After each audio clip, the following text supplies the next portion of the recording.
मैं कहूँ कि 1 दर्जन ऑरेंजेस है, 1 दर्जन ऑरेंज है आपके पास, मतलब 12 ऑरेंजेस है।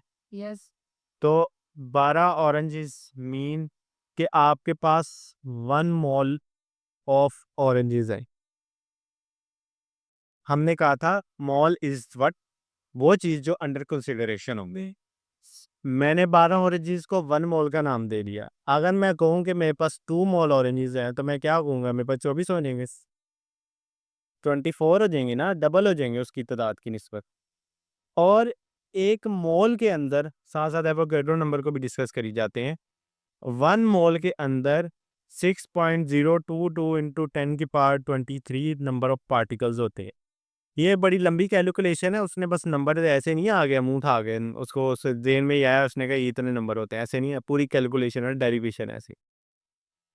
अब अगर मैं कहूँ इस पूरी दीवार के अंदर, ये जो पूरी साइड की दीवार है, इसमें कितने number of moles of particles हैं, आप आपको तो इतनी कंफ्यूजन होगी, गिरने बैठो तो सारी जिंदगी गुजर जाए तो आपको पता ना चले कि इस पूरी दीवार के अंदर रेत के जर्रे कितने, ऐसे ही है ना। लेकिन मैं कहूँ ये पूरी दीवार 1 मोल है।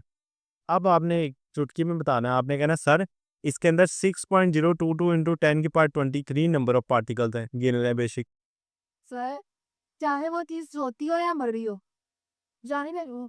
आपने 1 गिलास पानी लिया, 1 गिलास पानी के अंदर अब मैं कहूँ कितने नंबर ऑफ वाटर मालिक्यूल्स है, simple 6.02 into 10⁻23 number of particles, गिन लो बेसिक। नहीं यकीन आता तो गिन लो, मेरे पे यकीन नहीं आया तो आपको पता चल जाएगा।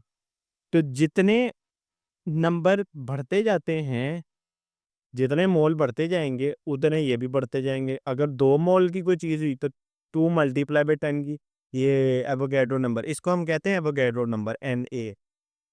तो अगर कोई 2 मोल होंगे तो 2 Na हो जाएंगे, 3 मोल होंगे तो 3 Na हो जाएंगे, कोई चीज़ 4 मोल होगी तो 4 Na हो जाएगी। Na मतलब एवोगैड्रो नंबर, आपने पूरा नंबर लिख लेना है। मतलब 2 के केस के अंदर हो जाएगा 2 इंटू 6.022 10⁻23, समझो। अच्छा, सो इट्स लाइक है कि अगर आपके पास ऑक्सीजन है O2, O2 के अंदर मॉलिक्यूल्स कितने हैं, यही एवोगैड्रो हैं, लेकिन इसका वजन कितना है, 1 मोल ऑफ O2। इसके अंदर पार्टिकल तो हो गया एवोगैड्रो नंबर, लेकिन इसका वजन कितना है, 32 ग्राम। तो हम कहते हैं कि O2 का वजन 32 ग्राम पर मोल है। 1 मोल ऑक्सीजन लिया हमने, ऑक्सीजन गैस, उसमें वजन कितना है, 32।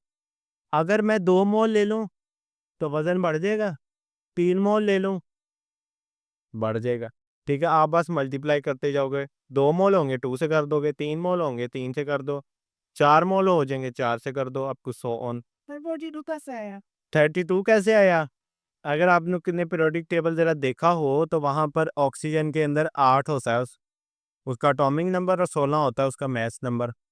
तो क्योंकि 2 ऑक्सीजन है, O2 है, तो आप क्या करोगे, 16 × 16 कर लोगे तो 32 आ जाएगा। 32 ग्राम इसका वजन होगा, और 1 मोल में 32 ग्राम है, इस वजह से हम कहते हैं ओवरऑल के इसमें 32 ग्राम पर मोल है।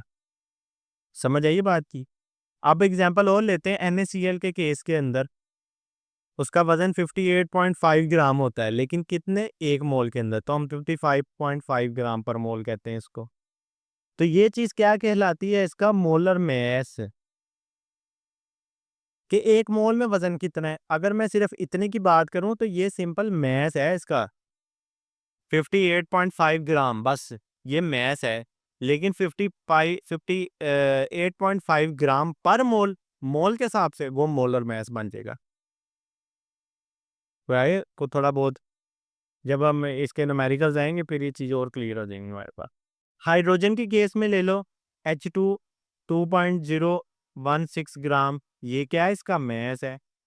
और इसका मोलर मैस क्या होगा, 2.016 ग्राम पर मोल।